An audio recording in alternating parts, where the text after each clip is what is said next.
नमस्ते, मैं हूँ डॉक्टर रूपाली जैन और आयुर्वेद फॉर एवरीवन में आपका स्वागत है। आज के वीडियो में हम एक बहुत ही सिंपल लेकिन उतनी ही इफेक्टिव प्रोसीजर के बारे में जानेंगे।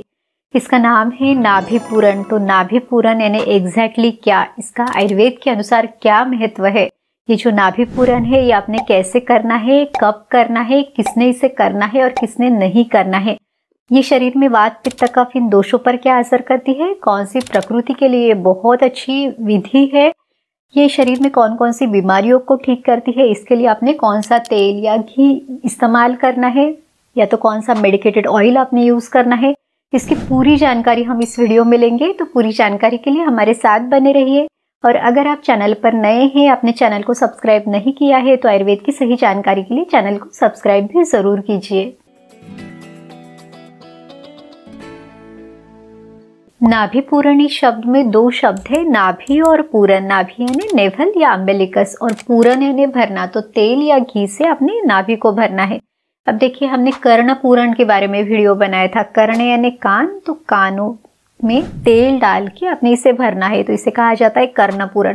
वैसे ही नाभि पूरण भी एक विधि है। तो अगर आपको नाभि पूरण पॉसिबल नहीं है तो जस्ट आप नाभि में तेल या घी लगा सकते हैं, इसे अप्लाई कर सकते हैं। इससे भी लॉन्ग टर्म में आपको बहुत अच्छे रिजल्ट्स मिलेंगे। नाभि में तेल लगाना या तो नाभि पूरण करना वात और पित्त की प्रकृति में और इसकी विकृति में यानी इसके कारण होने वाली बीमारियों में एक बहुत अच्छी चिकित्सा है। वायु में भी खास करके जो समान वायु और अपान वायु है, इसके बिगड़ने के कारण जो बीमारियां होती है, इसको ये बहुत अच्छे से ठीक करती है। अब देखिए, आयुर्वेद में अभ्यंग का बहुत ज्यादा महत्व दिया हुआ है। अभ्यंग यानी तेल लगाना, तेल की मालिश करना, तो ये पूरे शरीर पर लगाने के लिए कहा हुआ है। यहाँ तक कहा हुआ है कि अभ्यंगम आचरेत नित्यम, यानी ये जो तेल की मालिश है वो हमने हर रोज करनी है। इसके बहुत सारे फायदे भी बताए हुए हैं, जैसे कि ये तेल की मालिश लंबे समय तक युवा रहने के लिए मदद करती है, थकान को कम करती है, शरीर में वातदोष को कम करती है, आंखों की रोशनी अच्छी रखने के लिए मदद करती है, स्किन का कॉम्प्लेक्शन इससे निखरता है, नींद भी बहुत अच्छे से आती है। अभ्यंग के साथ साथ आयुर्वेद में पादाभ्यंग भी बताया है, यानी पैरों के तलवों में मालिश करने के लिए भी बताया है। तो अगर आपको स्ट्रेस है, एंग्जाइटी है, नींद अच्छे से नहीं आती, तो उसको कम करने के लिए ये बहुत अच्छे से मदद करता है। इस तरह से तेल का एक्सटर्नली अगर आप प्रयोग करते हैं तो इंटरनल बेनिफिट्स के लिए ये मदद करता है। चरक ऋषि ने चरक संहिता इस ग्रंथ में शारीर स्थान के 8वें अध्याय में एक श्लोक दिया हुआ है। तो इसमें उन्होंने बताया है कि अगर किसी महिला को गर्भावस्था में यानी प्रेगनेंसी में चौथे महीने में या तो उसके बाद रक्तस्राव होता है, तो उस गर्भपात को या एबॉर्शन को रोकने के लिए, गर्भ को स्थिर करने के लिए उन्होंने शतधौत घृत या तो सहस्रधौत घृत यानी क्या, तो 100 बार धोया हुआ या तो 1000 बार धोया हुआ जो घी है उसको नाभि के चारों ओर उसका लेप लगाने के लिए कहा हुआ है। यानी शरीर के अंदर जो तकलीफ है वो नाभि पर लेप करके या तो औषधि का लेप या तो तेल या घी लगा के ठीक करने का जो वर्णन है, ये आयुर्वेद की संहिताओं में हमें मिलता है। अब देखते हैं कि नाभि का इतना ज्यादा इंपॉर्टेंस क्यों है। तो देखिए, गर्भावस्था में बच्चे का पूरा पोषण जो अम्बिलिकल कॉर्ड है उसके द्वारा होता है, यानी उसके लिए जो भी न्यूट्रिशन चाहिए या फिर जो ब्लड सप्लाई चाहिए तो वो पूरा इसी कॉर्ड के थ्रू होता है। इसीलिए हर व्यक्ति के जीवन में जन्म से ही नाभि का बहुत ज्यादा महत्व है। इंपॉर्टेंस का दूसरा जो कारण है, तो देखिए आयुर्वेद में मर्म यानी वाइटल पॉइंट्स या वाइटल ऑर्गन्स बताए गए हैं। तो इसमें सद्यो प्राणहर मर्म आयुर्वेद में दिए हैं। सद्यो प्राणहर या मर्म यानी ऐसे स्थान या ऐसे ऑर्गन जिन पर अगर आपको कोई चोट लगती है तो मनुष्य की मृत्यु हो सकती है। तो इसमें उन्होंने नाभि का भी वर्णन दिया हुआ है। नाभि पित्त का भी स्थान है, फायर एलिमेंट या तो ये अग्नि का स्थान है। अब हमें स्वस्थ रहने के लिए, बीमारियों को ठीक करने के लिए इस अग्नि का अच्छा होना बहुत जरूरी है। अब देखिए, वात पित्त कफ ये जो 3 दोष है, इसमें से हर एक के 5-5 प्रकार है। तो वायु के जो 5 प्रकार है, इन सभी से नाभि किसी न किसी रूप से जुड़ी हुई है, यानी उसका कहीं ना कहीं संबंध है। खास करके जो समान वायु और अपान वायु है, इससे बनने वाली जो भी बीमारियां है, इसको ठीक करने के लिए ये जो नाभि या जो नाभि पूरण किया जाता है, नाभि में लेप किया जाता है, तो इसके बहुत अच्छे फायदे मिलते हैं। नाभि मणिपुर चक्र यानी जो सोलर प्लेक्सस है, इसका भी स्थान है। अब ये चक्र क्या है, तो ये एनर्जी सेंटर से, अब हमारे शरीर में ऐसे 7 एनर्जी सेंटर्स है। तो ये जो मणिपुर चक्र है ये थर्ड एनर्जी सेंटर है, ये एनर्जी डाइजेस्टिव स्ट्रेंथ को रिप्रेजेंट करता है, इसलिए भी नाभि का बहुत ज्यादा महत्व है।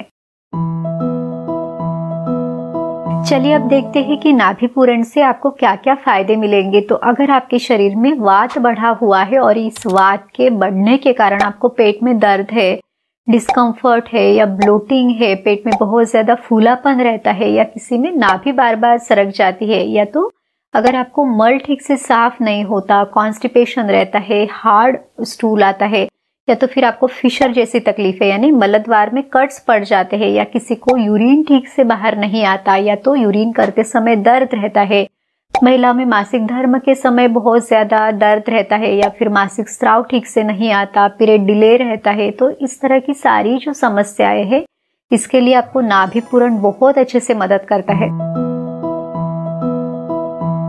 वात की जो गुणधर्म है तो इसमें कहा जाता है तत्र रुक्षो लघु शीतः खरः सूक्ष्म शलो अनिलः।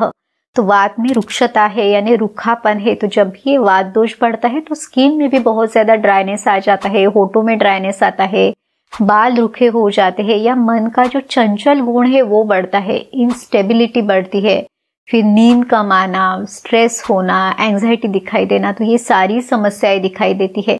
तो नाभि पूरण इन समस्याओं को बहुत अच्छे से कम करता है। तो अगर आपका वात बढ़ा हुआ है तो नाभि पूरण के लिए आपने तिल का तेल यूज करना है, क्योंकि जो तिल का तेल है ये वात को कम करने के लिए सबसे अच्छा तेल है।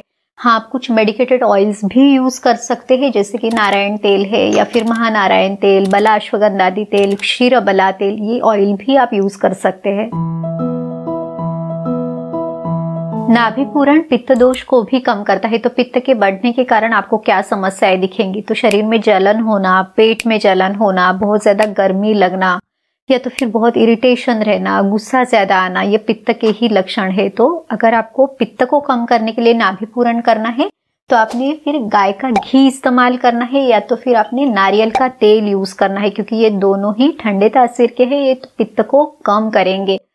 अब आपने ये जो तेल और घी है इसको कैसे यूज करना है, तो देखिए कभी भी आप जब नाभि पूरण के लिए तेल या घी इस्तेमाल करो तो इसको आपने हल्का गुनगुना करके लेना है, लेकिन आपने इसको डायरेक्ट गरम नहीं करना है, यानी एकदम से आंच पे इसे गरम नहीं करना है। तो इनडायरेक्ट हीटिंग टेक्निक से आपने इसे गरम करना है, जैसे कि आपने गरम पानी लिया और उसमें ये आपने तेल या घी की कटोरी रखी और फिर उसको गर्म होने दिया, तो सुखोष्ण यानी हल्का गुनगुना, जितना कि आपको सुटेबल है इस तरह का टेम्परेचर आपने यूज करना है। चलिए अब देखते हैं कि नाभि पूरण आपने कब करना है। तो प्रिफरेबली इसे सुबह खाली पेट करें, और इसे कैसे करना है, तो आपने पीठ के बल लेटना है और फिर ड्रॉपर से या चम्मच से ये जो सुखोष्ण तेल या घी है ये आपने नाभि में डालना है जब तक ये नाभि पूरी तरह से भर न जाए, और फिर उसके बाद आपने स्थिर रहना है ताकि ये तेल गिरे नहीं। आप आराम से सो भी सकते हैं। इसे आप 15 मिनट या आधे घंटे तक भी आप इसे कर सकते हैं। इसके लिए ऐसा कोई फिक्स टाइम नहीं है कि इतनी ही देर आपने करना है।